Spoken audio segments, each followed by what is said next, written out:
Yeah, I think you'll see that this panel dovetails very nicely with some of the questions that just came up in dealing with who's a journalist and what the Supreme Court has said in recent decisions involving libel.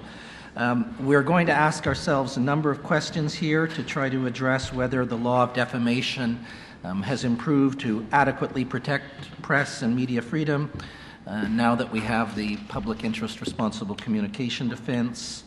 Mark Stevens is here to explain what's going on in the UK, which has had its own form of that defense for about 10 years and is now in a kind of an extraordinary step considering a codification of the law of libel in a draft defamation bill. Harvey Kishore is going to help us understand what these changes mean or don't mean in practice. And we're going to also touch on the law of privacy and the developments there, and Mark can help us with that, with the law of what they call privacy in England, and the development of that as perhaps an alternative tort to defamation. So those are some of the questions we hope to deal with in this next hour or hour and 10 minutes, I think is what we've got. I want to take just a couple of minutes to introduce the panel, and then I'll say a few words to set the stage as to where we stand on the law of defamation.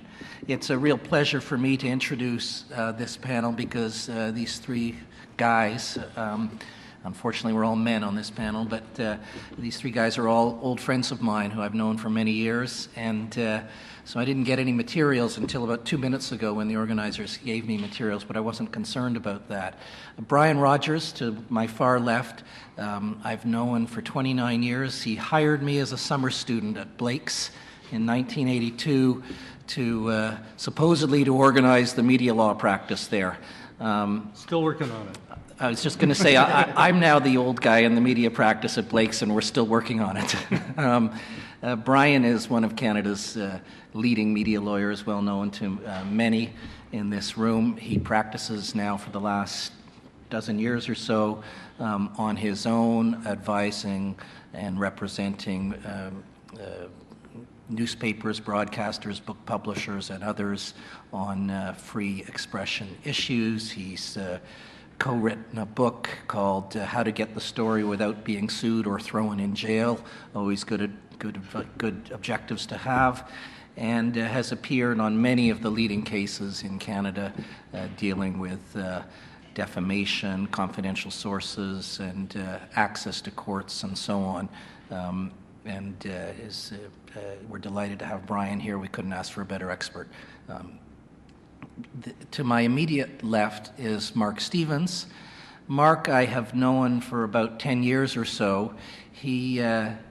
And I met him when an organization in New York started organizing a conference in London, which is held every 2 years. I think Brian would agree it's the best conference you could go to, other than this one, Jamie, where leading media lawyers from the UK and the US and a few Canadian interlopers and some from the other colonies turn up as well to a wonderful conference. And Mark plays a key role in organizing that on the English side.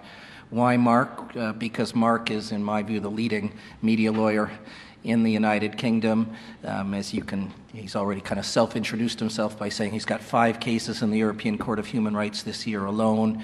I think Mark can make the case for being the leading media lawyer in the world.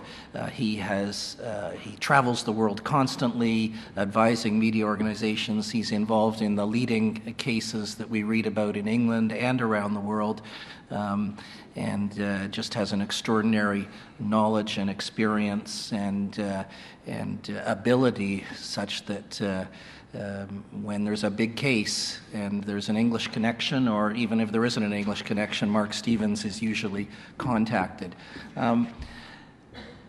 Mark also appeared last year when I turned on my television set and saw the sea of media interviewing Julian Assange's lawyer when he was arrested, and that was Mark. So there were questions about that. I sent him an email. It was one of about 10,000, I think he told me he got in those few days of that flurry of activity. Mark also has a claim to fame in Canada because about 4 or 5 years ago I turned on the National, and for some reason the CBC correspondent in London was charged with doing a feature about people addicted to their BlackBerries.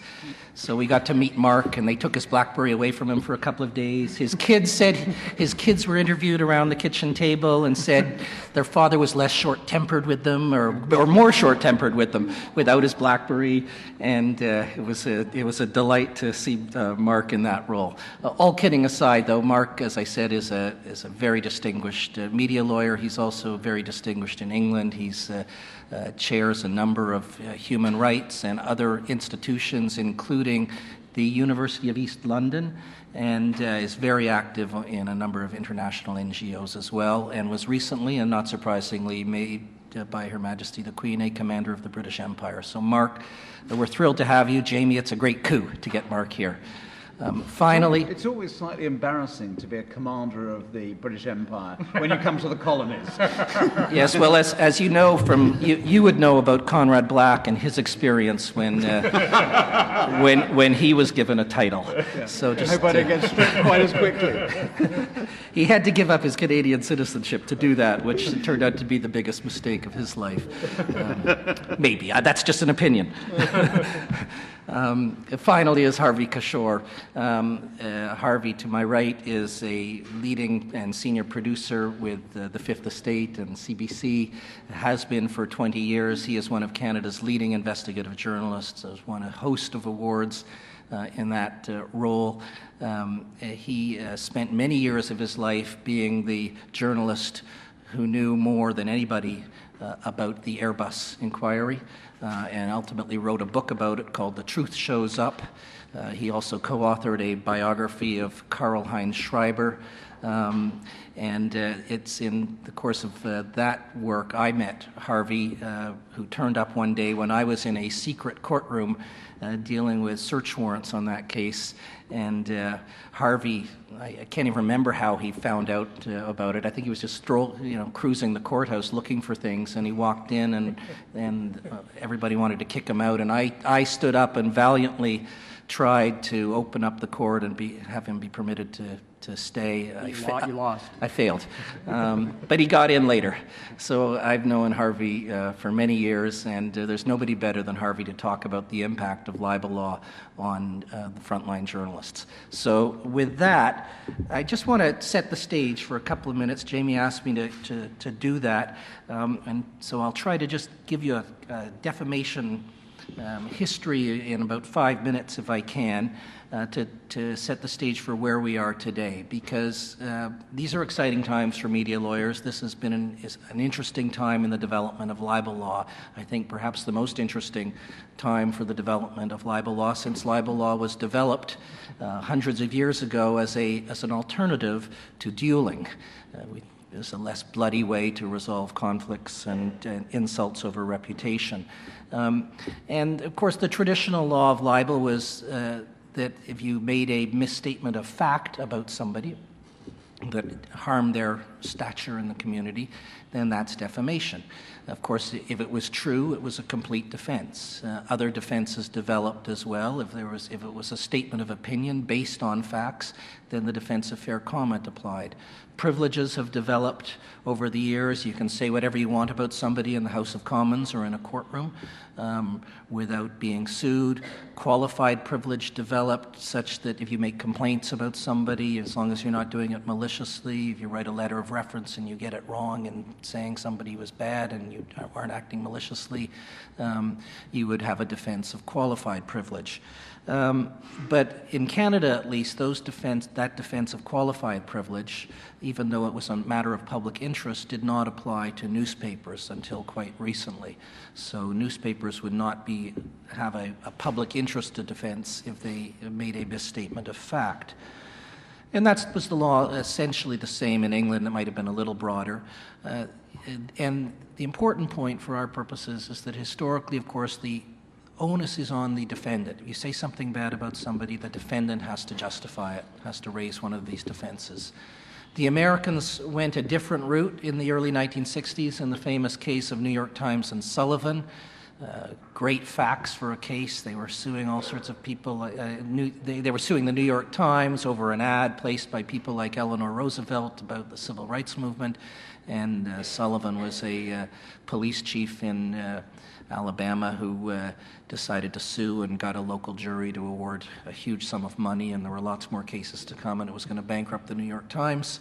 And so the Supreme Court, a progressive Supreme Court in those days, overturned traditional libel law and said when it's a public figure, and ultimately it evolved into essentially matters of significant public interest, the onus is on the plaintiff to prove words are false. That's had an extraordinary impact on libel law in the United States.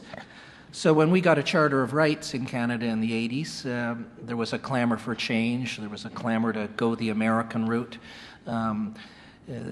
There was a case called Hill and Scientology. Many of you will remember that went to the Supreme Court in the early 90s. Brian was on that case.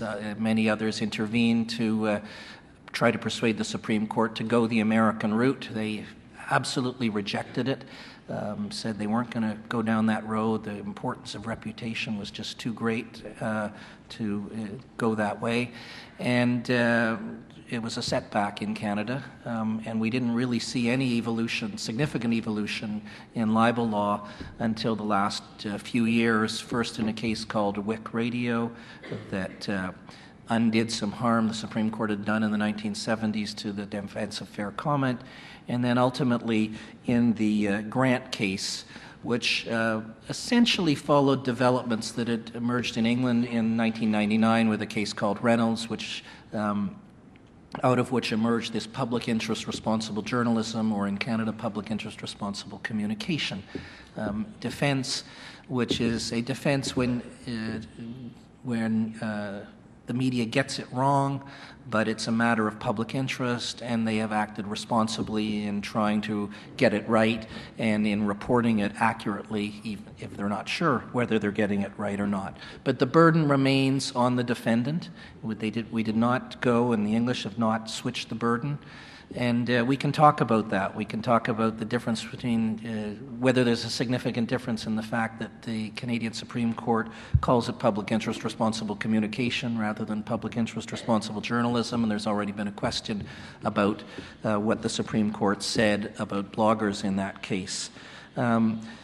Libel tourism has been an issue both in Canada and in England because of the emergence of the internet and publication around the world over the internet. Mark, I'm sure, will talk a bit about this issue. It's largely driven by the fact that people don't want to sue in the United States because they'll lose, so they sue in London, now called the libel capital of the world, which is really to the chagrin of people like me and Brian, who wish those Americans would come to a city a lot closer than London to take advantage of plaintiff-friendly libel laws. And cheaper, too. Mark gets the benefits of that in all sorts of ways. But we've had some libel tourism cases in Canada, and in fact there's one reserved now by the Supreme Court of Canada, which I'm involved in, involving, of all people, Conrad Black, who is suing a lot of Americans in Toronto. Currently a tourist elsewhere. Yeah, I described him as a libel tourist without a visa. But so we'll talk about that, and we'll also talk in this context about the extraordinary things that are going on in England now with the draft Defamation Bill, and which arises, I think, out of some frustration, in part by the English with the common law reforms and their effectiveness or ineffectiveness, and also to deal with issues such as libel tourism. So I don't want to talk anymore. I think that sets a stage for all of you on the background of where we are today. And I'm going to ask Brian first to speak for a few minutes, and then I'll ask Mark and Harvey to give some perspectives of theirs. And I'm hoping we'll have quite a bit of time because I'm sure lots of people are going to want to ask questions. Brian. Thanks, Paul. Fortunately, Paul covered some of my ground, so I'll be really short, and we'll have lots of time for discussion and questions. But being here in this moot courtroom, although I wasn't a student at Osgoode, I was University of Toronto. I couldn't get into Osgoode, so had to go to the U of T. And at the U of T, there was no course taught that touched on libel at all. it was just completely absent from the curriculum. And I am talking about the 70s, so it's not yesterday, but still, the only way I could get any kind of knowledge of libel law, and I was planning to be a journalist, not a lawyer, so that was pretty crucial to me, was to do a research paper. And my research paper in my last year was essentially on advocating a qualified privilege for media publication in Canada. And of course, at that time, the only way you could conceive of that kind of change was through a statutory reform, because the Supreme Court of Canada, in a series of cases in the 60s, Boland, Banks, and Bennett, had solidified the law under the leadership of Chief Justice Cartwright to make it absolutely clear that publication in the media was publication to the world and breached any notion of any kind of qualified privilege, which normally involves a reciprocal interest in receiving the information and a duty to communicate it. So it was amazing to be arguing, as was Paul, in the Supreme Court of Canada, some 30 years later, for a common law, a change in the common law to be made by the court that would introduce, in fact, a form of privilege for just that kind of reporting. Of course, by that time, we not only had the Charter, which we didn't have in the 70s, but we also had every other common law court in the world already ahead and adopting some form of public interest privilege defense. Canada was the last to fall into line, but the court took some advantage of that, and certainly they were given every single case you can imagine around the world to do so. It was clear to me then, back in law school, as it is now, that the simple defense of truth is not sufficient to protect and encourage investigative reporting and publication of defamatory statements of fact about matters of public interest. A change what was required, but there's much that has not changed. The law is still one that is of strict liability. That is, all the plaintiff needs to show is that the defendants were involved in publishing, broadcasting something about them that was defamatory. And they can sit down. They don't have to prove damage, and falsity as well is presumed. So, and that's for all categories of plaintiffs. Mark has been leading a charge to require corporations to prove damage, which isn't yet the law in Canada and isn't yet the law in the UK. But all involved are potentially liable, and each has to come up with a defense. The onus is reversed, in effect. There's no fault that the plaintiff needs to show, no negligence.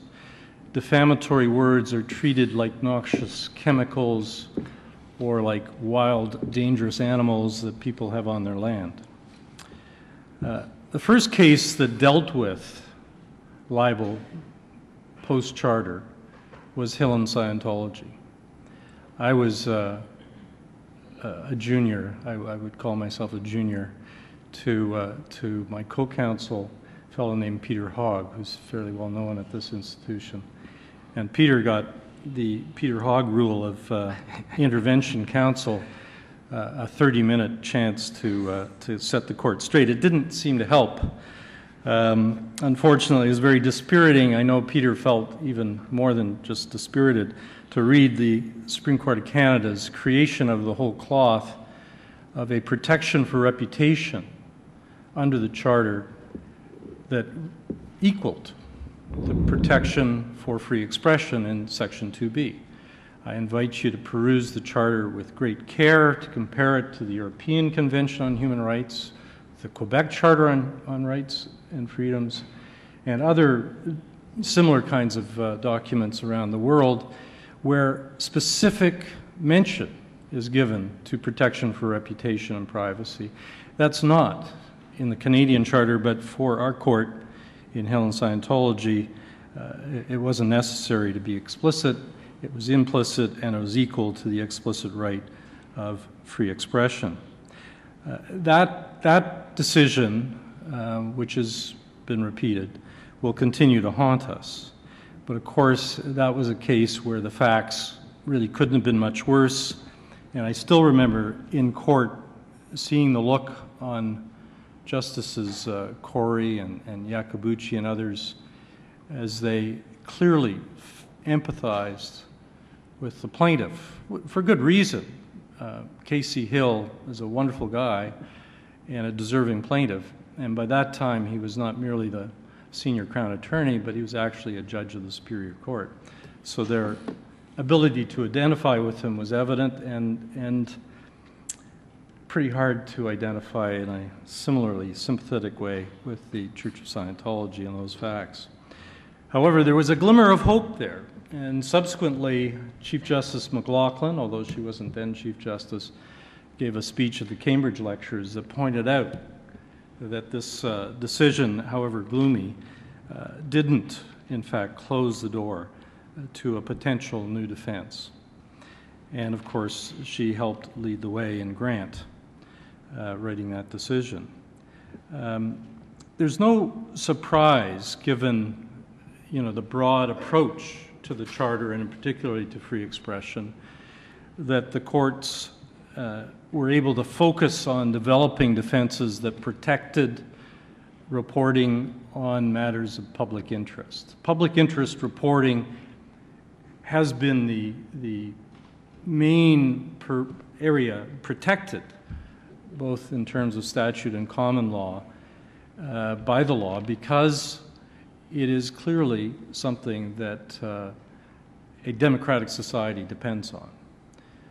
And this is why it can be potentially distinguished from the law of privacy, which I won't get into now, but which necessarily involves private facts about perhaps public people. And it will be interesting to see our law evolve. So far, we haven't recognized in common law Canada any protection specifically for privacy. But traditionally, what's been protected by statute and at common law through a privilege was essentially the media acting as a conduit, acting as the members of the audience for the public that would report on fairly and accurately what was going on in public proceedings, whether it's municipal council, parliament, courts, and so on, public meetings, ratepayer meetings. That was the role that was protected by statute with a privilege. Fair comment protects statements of opinion, but statements of opinion on matters of public interest. And that defense, I got to say, was pretty close to being moribund and certainly highly unreliable until the Supreme Court of Canada set the law straight in Wick Radio and Simpson, as Paul mentioned earlier, a decision released in 2008. And I was very thankful that that case came before Grant and Cusson, because it gave us an opportunity to establish opinions as being important for democratic debate before getting into protecting statements of fact, even if defamatory. And the court bid on it and gave us a defense that now clearly protects in very strong terms opinions, however outrageous or ridiculous, as Justice Ian Binney put it. As long as there's some nexus with provable facts, any kind of conclusion, even a conclusion of fact, anything that can be identified as a statement of opinion, I think can be protected as long as it's on a matter of public interest, which is very broadly defined. And of course, the all-important decision in Grant to create the new defense, public interest responsible communication, didn't have a happy history in England when it was first introduced.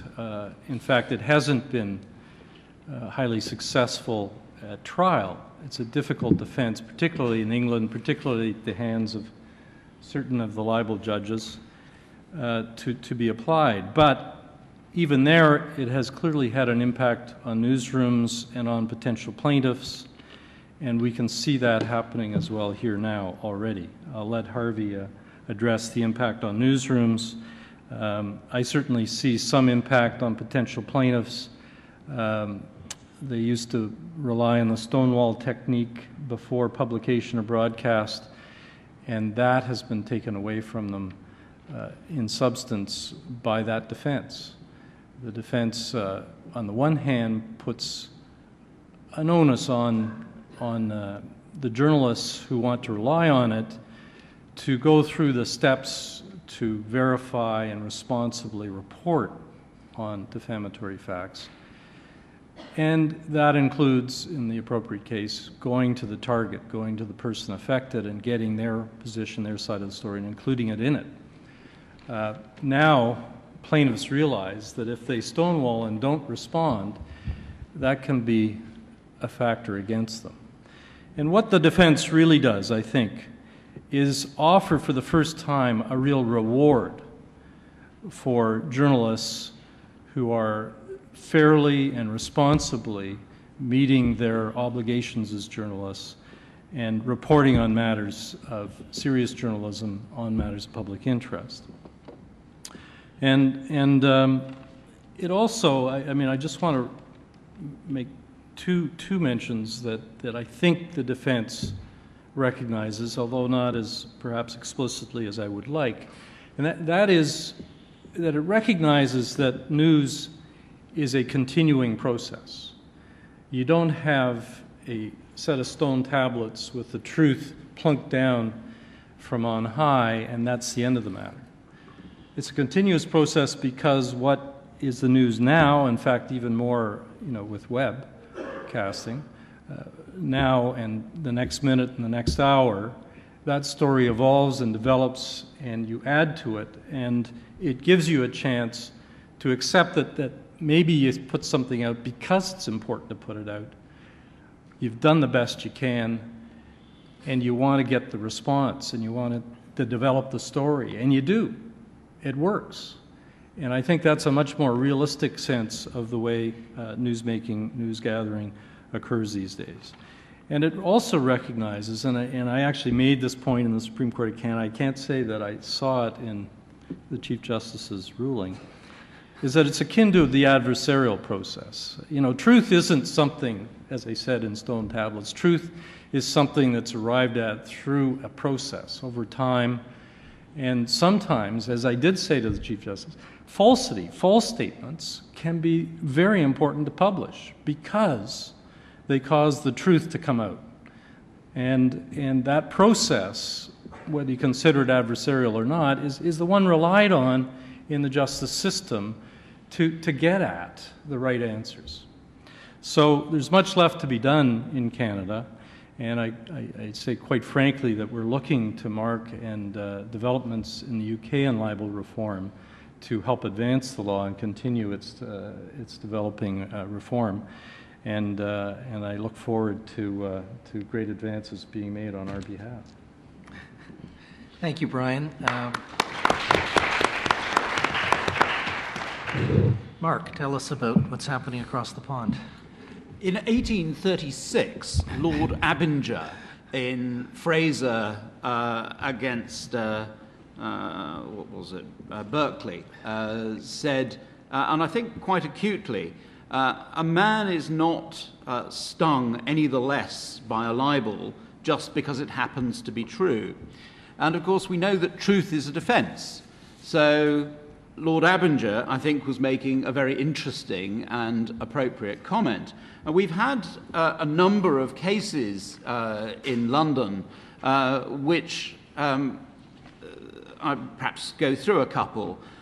In one case, the actress Charlotte Cornwall, in a review by Nina Mishkov, an unflattering review, you might think, where she says she has a big bum, can't sing, and the sort of stage presence that jams lavatories, was found to be defamatory, although obviously true. Stephen Burkoff was described by another newspaper as hideously ugly. For those of you online, please do Google up an image of Stephen Burkoff, the actor, who is hideously ugly. Bill Roach, an actor whose fictional soap character was described by The Sun as boring, received £25,000 in damages. Liberace, who was described as a shimmering, quivering pile of mother love, or something equivalent, said that he thought that that might imply that he was less than fully heterosexual. Not Liberace, sure. Of course, that would be completely untrue, wouldn't it? So truth doesn't seem to have been any spur to deterring people from suing for libel in London. And that's why it could have been, you were told that London has become the libel capital of the world. London is a town named Sue. Sue the New York Times, sue the Washington Post, sue the Wall Street Journal, sue the Guardian, sue the BBC, sue anybody you fancy, but come to London to do it because of our friendly libel laws. And I think that this identifies that there has been a need and a spur for reform for some 20 years or more. In 1991, the Neal Committee set out extensively the need for reform and urgent reform of the libel laws. And since then, no legislation. We've then had, in 1999, a report of the Joint Committee on Parliamentary Privilege. The Law Commission set up a scoping study in 2002. The Ministry of Justice began consultations on defamation and the Internet in 2009. They were also looking at controlling of costs in defamation proceedings, which is a serious problem in London, in 2010. The Culture, Media and Sport Committee of Parliament spent 2009 and 2010 looking at reform and coming up with a big report. Then the Minister for Justice thought he wasn't going to be outdone, and so he'd come up with a report too in 2010. Then the Master of the Rolls, Lord Neuberger, published a report in May this year on the use of privacy injunctions and super injunctions.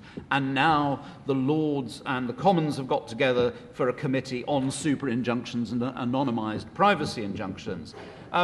All of this led to, before the last general election, the three major political parties in the United Kingdom fawning to the media, saying that they were going to reform urgently the libel law in our country.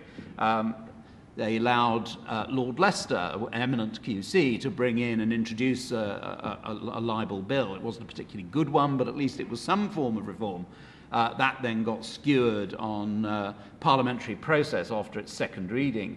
Now there is another bill in Parliament. It was introduced in March this year. Again, not particularly inspiring, but it does actually talk about it. But what this shows is that there is an urgency to dribble the ball upfield, but not actually to score any goals by the politicians, because they fear that they may be own goals, because they'll find that the media will be better equipped to criticise them. Now, I did want to just focus on what are the issues that we're being confronted with that Brian spoke about. The first is libel tourism. That is people jetting in to launder their reputations before Mr. Justice Eadie in Court 13. Court 13 is our libel court. You'll know that from reading Leon Uris's book, QB 13. And, you know, occasionally you find people who take the wrong turn somewhere around New York, people like Lyndon Pindling, the former Prime Minister of the Bahamas, who, unfortunately for him, came here to sue for libel rather than to London, and Mr. Bangura, who also turned up here after a period of working in Africa, where he may better have brought his proceedings. But most of the libel proceedings turn up in London, the libel tourists, and it's become something of a problem, particularly in an internet age where everything is published everywhere. And as a result of that, it becomes almost impossible to say that there hasn't been a publication, which leads me to the next issue, which is that in order to try and get round that problem of internet publication effectively grounding a cause of action in every jurisdiction on the planet, the legislation has introduced a concept of substantial harm. So you can't bring proceedings. You can move away from the strict liability approach, which Brian spoke of, to something which says unless you can show that you've got a substantial harm in the jurisdiction, you cannot sue. And that's quite a good process, and it was a Dow Jones case that's first set that up in case law, but it needs to be taken forward in legislation, I think. We're also looking at embodying the sort of Grant and Torstar responsible journalism kind of approach into legislation, and something I'm pretty implacably opposed to. It does seem to me that once you put something into legislation, you pickle it in aspic, and you effectively prevent inventive developments and enabling it to respond on a case-by-case basis. So, but that is the approach of many people. I'm a big advocate of preventing corporations suing for libel. This is a very active matter for debate.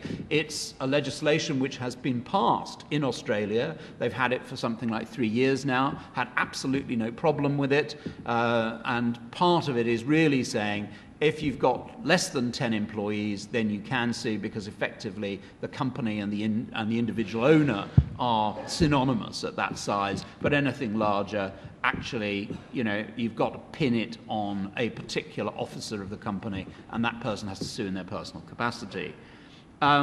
We've also got to a point where we're bringing in a single publication rule. Again, I think that's to deal with internet archives and the problem with the fact that every time someone accesses it online, that restarts the statute of limitations, which drives a coach and horses through the whole purpose of having a statute of limitations, because effectively we don't have one at the moment, and that's absolutely critical as a development, I think. Many lawyers in the UK are advocating abolition of trial by jury. They would trust judges more than they would trust ordinary folk. I'm afraid I'm too long in the tooth to be cynical and say that I wouldn't trust the judges further than I could throw an elephant on a wet Monday morning, but I wouldn't. The other issues are burden of proof. We're looking at reversing the burden of proof, or should I say, putting the burden of proof where it properly lies. That is, on the claimant to show that they have suffered a loss, that they have suffered an injury. And that seems to me to be the right way round. Why we have it as presumption of falsity has always seemed to me to be a complete anathema.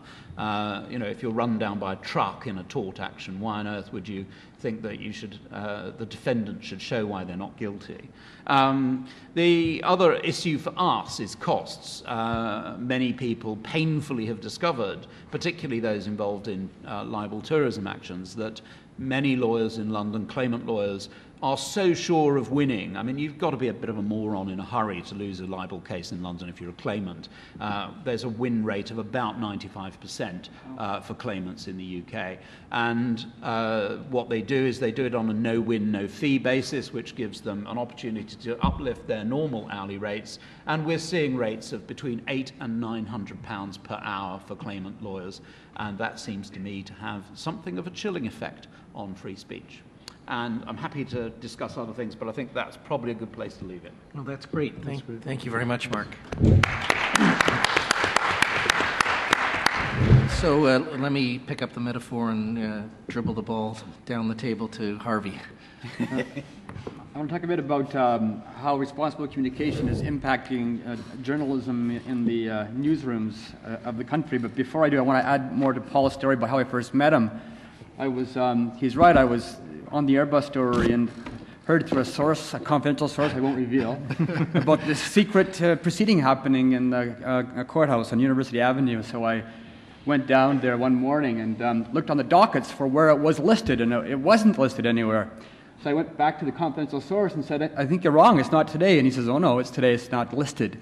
So I got whispered the name of the room, and I went in, and there was this group of lawyers in front of the bar in an empty gallery. And I sat down and remained quiet, and the proceedings began when someone said, whoa, whoa, who's that guy back there?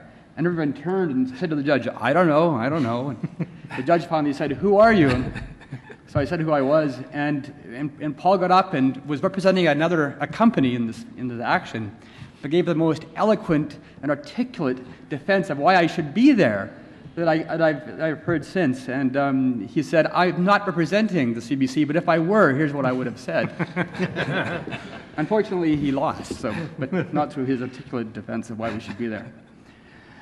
So I want to talk a bit about my involvement in the Airbus story and take a look at what would have happened, do we think, had there been a responsible communication defense in place when this story began. And many of you will be aware of the scandal that erupted 2 years ago when we had the Commission of Inquiry in Ottawa, and the former Prime Minister Brian Mulroney had to testify about his dealings with this middleman, Karl-Heinz Schreiber. And Karl-Heinz Schreiber had set up secret accounts from a slush fund from Airbus Industry that Airbus Industry paid into back in the 1980s when Air Canada, then a Crown corporation, bought billions of dollars worth of aircraft. So if we go back to the night, and what I'm going to argue is that had we had a responsible communication defense, it's quite possible the story wouldn't have taken 20 years to tell, it might have taken a year to tell. I might be optimistic, but I think that there's such value in making an argument. I want to talk about what it was like before this defense. And so in the 1980s, there was strong rumors throughout Ottawa that Brian Mulroney, his close friend Frank Moores, was lobbying on behalf of Airbus to get these deals done, and that there were secret commissions being paid out and a big giant slush fund. And there were rumors all over Ottawa. They were obviously not reported on in the media to any great extent, but they were in the House of Commons. Why? Because there's privilege in the House of Commons. You can say whatever you want and not get sued. But they were denied, and they were denied vociferously by all kinds of people, and they went away. And then then the government changed, and in 1994, the oddest thing happened. An accountant living in Lugano, Switzerland, came forward to Der Spiegel magazine and said that he had documents that proved that Airbus had paid this money to Air Canada, in the Air Canada deal, to a slush fund in Liechtenstein. And Der Spiegel called us at the Fifth Estate, and we began an enormous project on the story of these secret payments. And we could prove for the first time that many of the rumors were now true. There indeed was this fund, the money went to Liechtenstein, and from there it went to a secret account in Zurich. And the money trail stopped there, but we believed we had such an important story of enormous consequence and importance. We believed that in telling that part of the story, it would compel our legislators and force other media to pay attention and demand answers to a really important question, which was, where did that $20 million end up? And the accountant, his name was Giorgio Plossi, he said to us that Schreiber, who he was working for, Schreiber had told him that he had paid off Brian Mulroney and that he had paid off his Canadian friends. Now, at the time, we couldn't and didn't report that he had said that. He didn't know, but he had said that this is what Schreiber told him the money was for. So I should mention that Plossi came to us because he'd had a falling out with Schreiber, because in fact Plossi was so in envy of the money flowing through the accounts that he took them for himself. And when Schreiber found out, they got into a big fight. So he was not. Many confidential sources are not come to you because they want to promote the public interest. They have an agenda, and my argument always is, it's okay if you have an agenda. What's the quality of your evidence and what's the quality of your information? So we did our story in March of 1995, if you can imagine it went back that far, saying that these accounts existed, that Airbus had done this, and we fully expected to have an enormous reaction in the public domain to these facts, and we didn't. The story promptly fell off the face of the earth. No one covered it. There was no follow-up in any other media. There was no questions actually in the House of Commons, and there could have been. Nobody followed up this important story, and why was that? And I'd argue it is largely attributable to the libel laws that were in place at the time. Because, so nothing was done until the fall of that year when it came out in the Financial Post newspaper that the RCMP had written a letter to the Swiss authorities looking into these very accounts and wanting access to them to see where the money went. That letter was written in a way when it requested the bank accounts. It alleged that crimes had taken place in a very significant way. The letter could have been better worded. It could have been more subtle in its language. But in fairness to the people writing it, they hadn't expected someone to leak it to the media. What we discovered as time went on was that an enormous libel strategy was put in place by the former Prime Minister Brian Mulroney, Frank Moores, the person who helped get some of that money together, and Karl-Heinz Schreiber. Their lawyers had met the day before the story ran in the Financial Post, and Mulroney's lawyers organized a press conference on the Saturday saying they were going to sue the federal government for $50 million for the way they'd written that letter. And one lawyer complained about how this letter had become public. So what we now know is the letter that the Financial Post used in its story to reveal this letter and how it was written was a translation of a letter that Karl-Heinz Schreiber had received since he was the account holder. In other words, the letter was not leaked by anyone in the federal government or by the RCMP, but it appeared that it had been. So after this $50 million lawsuit, we did another story on the Fifth Estate, and I was promptly, in the CBC and the Fifth Estate, sued for $35 million. Karl-Heinz Schreiber had sued us for $35 million for libeling him. And Frank Moores, the other lobbyist, had sued us for, I think, $15 million. So there was a total of $100 million in lawsuits against the CBC, me, and the RCMP in another matter. So what was the consequence of those lawsuits? Well, the consequence was that obviously the people who were on the story, who had the documents and the facts and the information to propel it forward, we couldn't talk about our story anymore. We couldn't give our perspective about what was really happening with the information in the story. But anybody who wanted to report a story about how hard done by Brian Mulroney was, or how these journalists at the Fifth Estate were out of control and out to get Brian Mulroney and how horrible they were, they could write all they wanted, which they did. So suddenly we didn't have a free flow of information and discussion about the story. We had a lopsided playing field. We had people with money and people with power essentially controlling the information flow.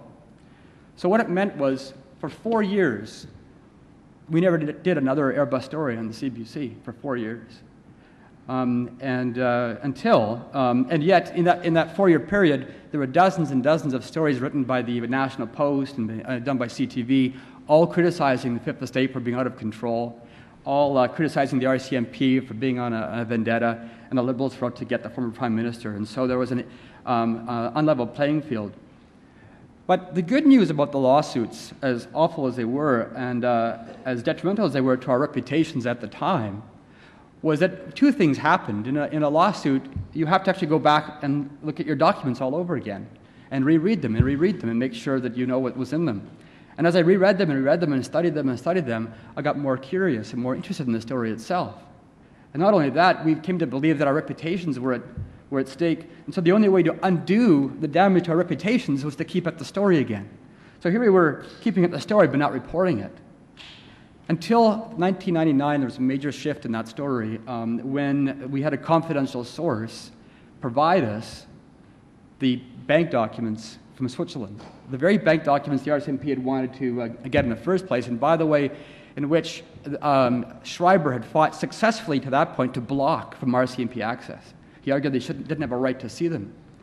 So one day we get a copy of the bank documents, and we saw for the first time that there was a coded account that Schreiber had set up in his Zurich account called the Britain account. Maybe some of you are now familiar with the Britain account. And we knew that Schreiber had taken names of people he'd paid off and slightly altered them to give them a so-called code, a code that a judge once said was kind of easy to crack. And so we had the name Britain, B-R-I-T-A-N.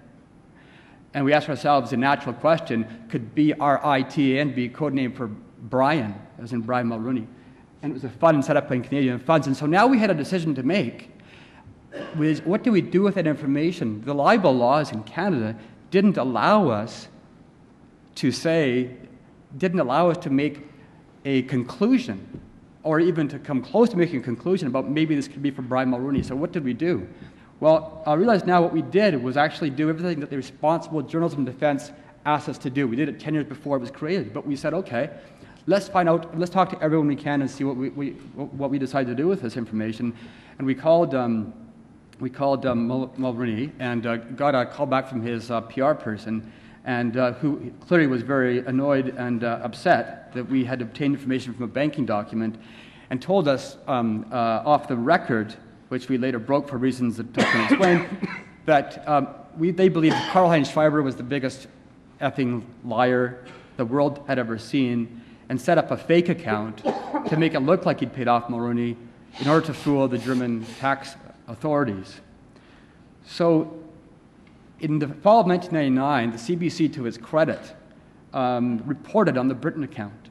And what we came up with was a line that was carefully written, thanks to Danny Henry up there, who is CBC's chief legal counsel, and our journalists. And it was a stand-up that Lyndon spoke to camera, and he said, Canadians can be forgiven for thinking that the name Britain, the code name Britain, is close to the name Brian. And the only Brian associated with the Airbus affair is a former prime minister. And so Mulroney had refused to speak to us about any of this, and we didn't know if the account was for him or not. But we believed the public had a right to know, as Brian was saying, that this account existed and that it looked like it might have been from Mulroney, and we needed to have at the beginning of a fundamental conversation about whether it was or whether it wasn't. And that's the point about investigative journalism not being about suddenly delivering the truth and here it is, but rather having the need to have a playing field where we can have a discussion and a debate and a narrowing out of the facts and information to get at the truth is what the argument really is, I believe, about responsible communication. And so a funny thing happened after that story went to air. I shouldn't say it's funny, it was kind of obvious. Nothing happened. Once again, no one covered the story. Once again, there was no repeat coverage in other media about an account that was, by all accounts, one that was most likely set up for Brian Mulroney. So I'll fast forward the story 8 years, and I'm poking away at it, and every couple of years we do another documentary reminding people about this account and with some new nuance, and we'd actually discovered that through another source that Mulroney had failed to declare well, it turns out, you know the story, Mulroney got the money. He got $300,000 or $250,000, depending who you talk to, in cash on 3 separate occasions from Karl-Heinz Schreiber, meeting in hotel rooms in Montreal and in New York City. He got the cash. And in his lawsuit against the federal government, he had stated that the plaintiff never received any of the alleged income for any purpose or any consideration whatsoever. Completely not at odds with the truth as we now know it. And so no one covered the story, and I would argue no one covered it because they were afraid of the libel chill. It didn't matter that we had now come up with the most substantial evidence that there was an account that looked like it was from Mulroney. It didn't matter because no one wanted to be called into the lawsuit, and they joined the lawsuit with CBC and the others. And in fact, Mulroney had already won a settlement from the federal government for $2.1 million to pay for his legal and PR expenses. And so what happened? How did the story finally become public? It became public because there was, I believe, simple answer, a minority parliament in Ottawa. And there was the ability now of the opposition to have committee hearings in which there was privilege, where anybody could talk about these stories. And for the first time, we had Mulroney called to testify, we had Schreiber called to testify, and in that environment, unlike in investigative journalism where you should be expected to go out and check your sources and talk to people and report what you think is true, in that environment, people were saying whatever they wanted, and the media could cover whatever they wanted, and so suddenly you had this, the opposite thing happening. You had anything that it was said was being reported publicly because it was all privileged. And that finally led to the revelations and testimony that Mulroney had received the money, and a further commission of inquiry into what happened, what the money was for. And I'll just add my comments by saying, we all know what happened with that inquiry. The politicians circled the wagons. The terms of reference for that inquiry was so narrow, believe it or not, that no one could ask a question about Airbus. It was actually ruled out of order if you asked a question about Airbus, about money that we now knew came from Airbus and went into the hands of Brian Mulroney. So, but you couldn't ask a question about Airbus. And so in the middle of this $8 million inquiry into not Airbus, it was revealed that one of Mulroney's closest friends had written to Air Canada asking for a breakdown on the Airbus commissions. And we couldn't ask a question about that. But the good news is that with the responsible communication defense, I can sit here now outside of a public inquiry and outside of the House of Commons, and I can tell you that. I can say that there was a letter in which they referred to Airbus as the birds, another code, because they didn't want to say it was Airbus, and asking about the commissions from Brian Mulroney's closest friend. And I can say that not knowing what he did that for, because I've been responsible in trying to get to the bottom of that question. So now, are we there yet? Did we demand this, the media and the politicians to get the answer to that question? No. But at least I can sit here right now and I can make that demand and not worry about getting sued for another $50 million. Okay, well, that's a great story, Harvey. Thank you.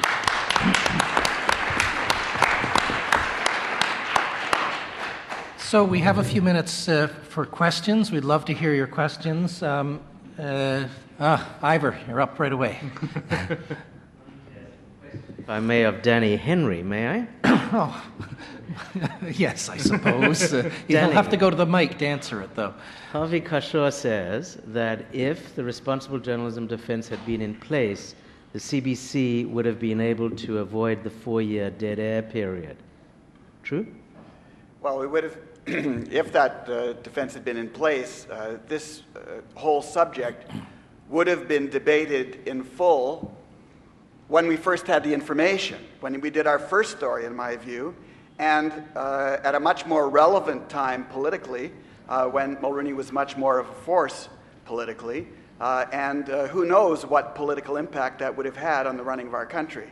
And it's really quite a shame that we had to be able to prove truth at that time and couldn't have a defense that would allow us to defend ourselves in the event the allegations which we believed were true turned out to be untrue. As it turned out, they turned out to be true. Okay, thanks. Gentleman behind Nanny. I had a question from Mr. Kishore. Given the state of investigative journalism, which I pretty much believe is in disarray in Canada, why is it all these years we have not been able to put together an investigative journalist syndicate or association? So only the journalists who are interested in investigation and are committed to investigation can pool their intellect, their resources, and produce that investigative report and literally auction that investigative report to whichever news organization is willing to purchase it. And there will not be any value judgment involved. I mean, this is how UP started years ago by just gathering news. But this will be far more specialized form of news, and investigative journalists will be recognized for what they're doing. Why do you think this has not happened yet? Well, I think in many ways it is happening. I think there should be more of it for sure, but we have people like Rob Cribb who are organizing symposiums and bringing journalists together, investigative journalists. Of course, the CAJ was once called the CIJ, the Center for Investigative Journalism. So there are mechanisms where we can get together, but I think the argument that with dwindling resources there should be more collaboration. Well, that's what we're all trying. We've done co-productions with, we're doing a co-production now with the LA Times and a story we're doing with CBC that will come out next week. So I think the idea of getting together with other journalists and saying, hey, well, how can we work together? That's a good one, and I think it is happening a fair amount. Mark Stevens, you wanted to Yeah, I mean, I think that it's absolutely right, Harvey, that the Centre for Investigative Journalism, which is founded all over the world, is doing really important work, an NGO in the sphere. And I think increasingly we're seeing NGOs enter the sphere to provide traditional journalists with information, and they tend to be, after a big investigation, you'll see something from Amnesty, Greenpeace, or Human Rights Watch, Global Witness, one of those organizations, and they will put that information into the public domain using the cipher of traditional media. Right. Okay, thank you. Question over there. John Miller, I have done some work as an expert witness in defamation cases, and when you talk about the responsible journalism public interest defense, it is a defense for the media, but I wonder if anyone's given thought to how it could be used by a plaintiff against the media, and whether that in fact has occurred perhaps in Britain where they've had that. We had a case called Jameel against the Wall Street Journal, and that went to the House of Lords. It restated the Reynolds defense, the responsible journalism defense that you have as Grant and Torstar, because it had effectively been eviscerated by hostile judiciary. And in that particular case, at the trial level, Mr. Jameel, who was a Saudi second-hand car dealer, had effectively sought to prove that the journalists had been irresponsible. So he almost took on the burden of trying to undermine it. And of course, whenever you try one of these responsible journalism cases, effectively it puts the journalism on trial. And, there's always a process where, it's not a perfect science, and, you can always catch people out with the benefit of 20/20 hindsight. You could always done something better. But what I do think has happened, and it goes to something which Payette was talking about this morning, I think, is that the journalism generally has improved, and the reporting and the conveying of information has improved, because whether you're a, quote, journalist, as she would define, or not, people who convey information to the public, if they do so responsibly, and unfortunately it turns out to be wrong, will get the protection of the defense. Right. If I can just chip in something too, John, I think it was always used against defendants by plaintiffs in any event already before the defense existed, because malice is always exerted by plaintiffs, perhaps to defeat the defense of fair comment, perhaps just to up their damages, to get aggravated damages, and it was just part of the mix. And what is different now is that what responsibility or some of the factors to consider are clearer in advance, and secondly, you can actually win as a result, not merely lose, as a result of that process. Okay, thank you. I can tell you, too, that when we argued the Grant case in the Supreme Court, one of the themes was to emphasize to the court that one of the advantages of the defense was that it did impose standards on journalists, and the court was attracted to that. Yes? My name is Zomar Haredai. I'm the guy in the back row with the tough questions. I have the privilege of occasionally speaking to from the Law Society, and last Friday I spoke to over 2,500 lawyers interpreting the rules of professional conduct as it relates to technology. One of the things I focused on was the professional responsibility when speaking to the media under Rule 6.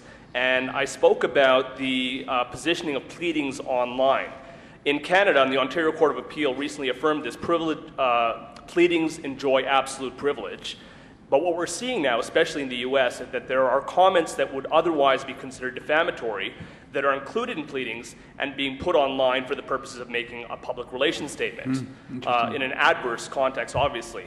And as a result, in some states, on a state-by-state basis, they're trying to develop a qualified privilege for online statements. And obviously, I mean, this has to be done after the pleadings are filed and not before, as in Hill and Church of Scientology, because then the absolute privilege does not attach. But my question is this something we should be considering in terms of pushing back absolute privilege, given the nature and impact of having pleadings online, whereas previously they would have been in some dusty office and not publicly accessible? Brian, you want to respond to that?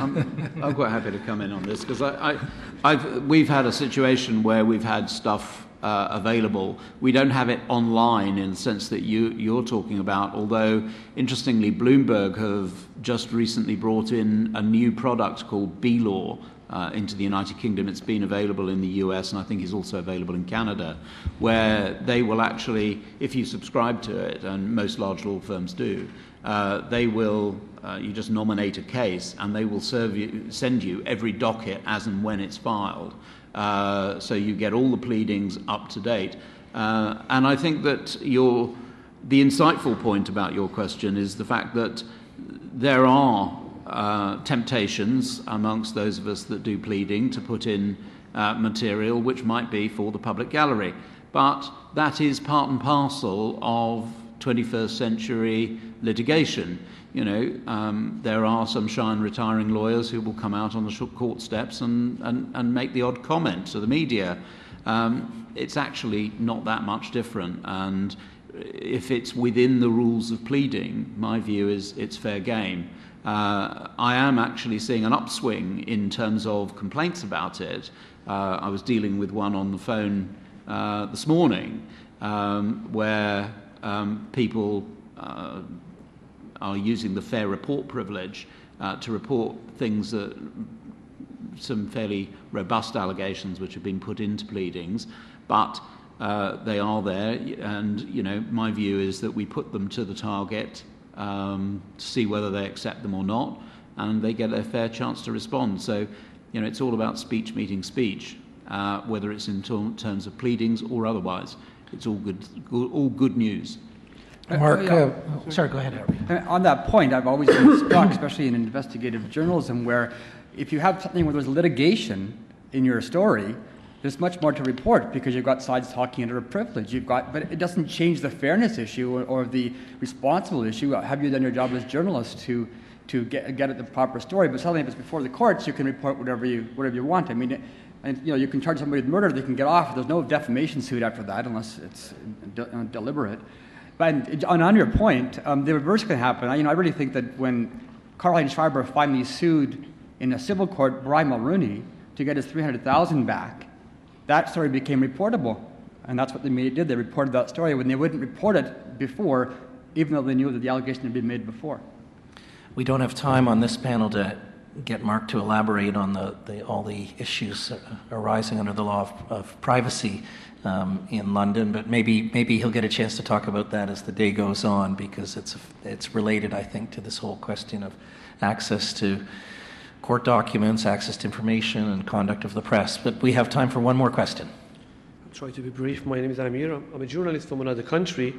My question is related to WikiLeaks, but I would like to have another question later on for the afternoon session. A number of people have been named in the WikiLeaks documents and cables.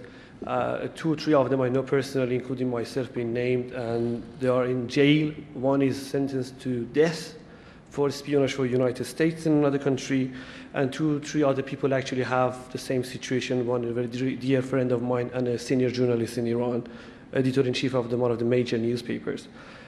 I'm asking the lawyers actually sitting on the table that who could be taken responsible here? Is WikiLeaks, if we think it's a journalism or whatever, a media outlet, and is also on internet being published, can they be accountable for this issue because of the cables being released without redacting names?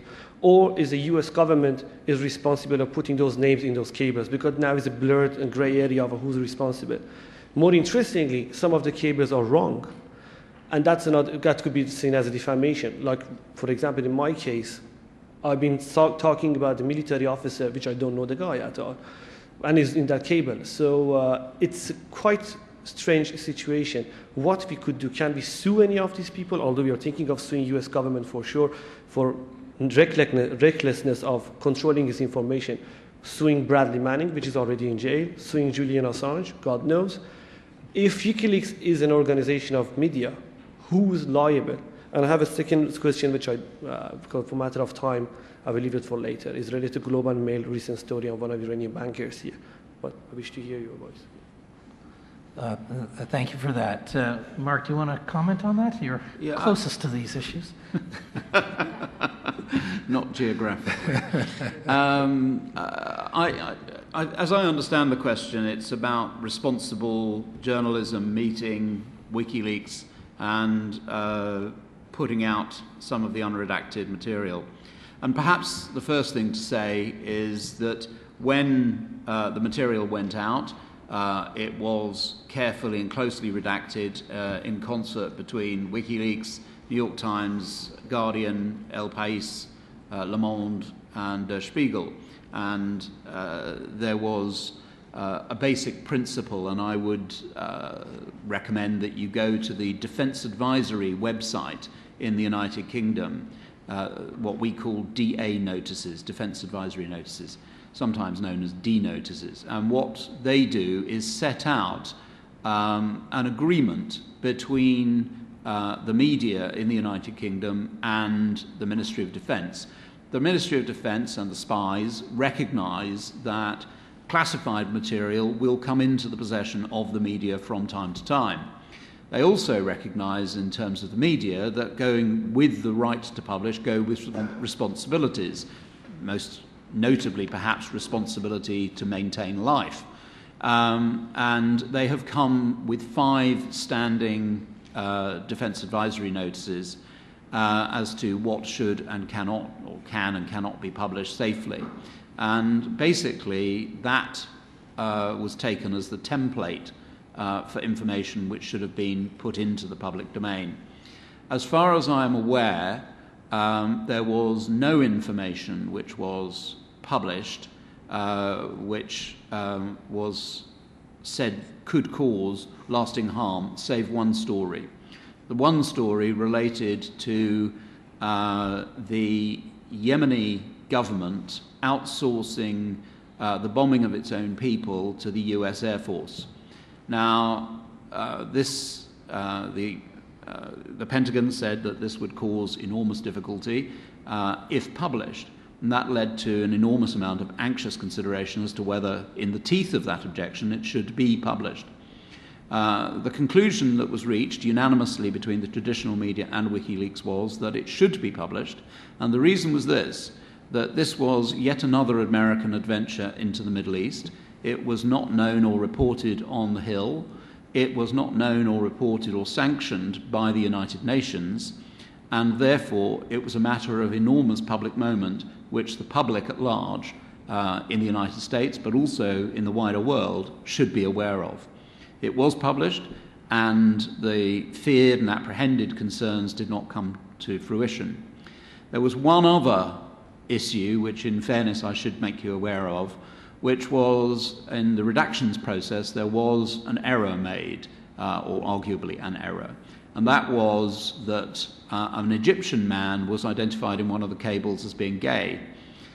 He was not identified by name, he was identified by class, in terms that there were 14 people who fell within that class, so he could be one of 14 people. His family got in touch with the State Department and asked for this material to be redacted because they felt that in Egypt his life might be in danger. The State Department put him on to Julian Assange, put the family onto Julian Assange, and Julian redacted that particular cable. I think it was down to a cultural dissonance between people in Egypt and their view of the world and people in London, in this particular case of The Guardian, having a different view on what would put people's lives at risk. But those are the two things that I think that we're aware of. I'm happy to talk at length about the dissemination of unredacted cables, but perhaps that comes in another session. Thank you. Okay, thank you very much. And Jamie, you should come up and tell us what the plans are for lunch. And while you're doing that, I'd like to take just a moment to thank Brian, Mark, and Harvey for a fascinating discussion. Thank you very much. And thank you, Paul. Thank you very much. I'm enjoying myself enormously, and I hope you are too. I just first want to thank the panel. Brian and Paul I've known for years and years and years, And I especially want to thank Paul for coming to join us today, as he is on the eve of a long and complex tax trial. And so he's made a Herculean effort to be here today because he cares so much about these issues. So thank you, Paul. And as you know, Mark Stevens has joined us here today from the UK. He flew over just to be with us today. And so to allow him to have the full value of his trip, we've invited him to participate in the next panel as well. And so we're very grateful to Mark for being so agreeable. And Harvey, we haven't officially met yet, but we had a couple of spirited telephone conversations to be continued, not so much about the matters we're discussing today, but of all things about defamatory libel. And I haven't forgotten that I'm still looking for a videotape from you. I haven't let that defamatory libel issue go, but that's for another day. Just in terms of lunch, we're having an informal lunch today because, well, actually, let's call it a working lunch. We're going to have a lunchtime panel. There are boxed lunches outside for those who are registered. As some of you know, the grand opening of the law school is on Sunday. I've been asked to allow workers in for 10 minutes to hang 2 more banners. So you can still use the room. We're going to allow them to come in right now. And I'm going to say that we're going to try and start the lunchtime panel at 20 to 1 sharp. And that'll allow us to get back on schedule for the panel on confidential sources this afternoon. So thank you, and let's continue to enjoy the day.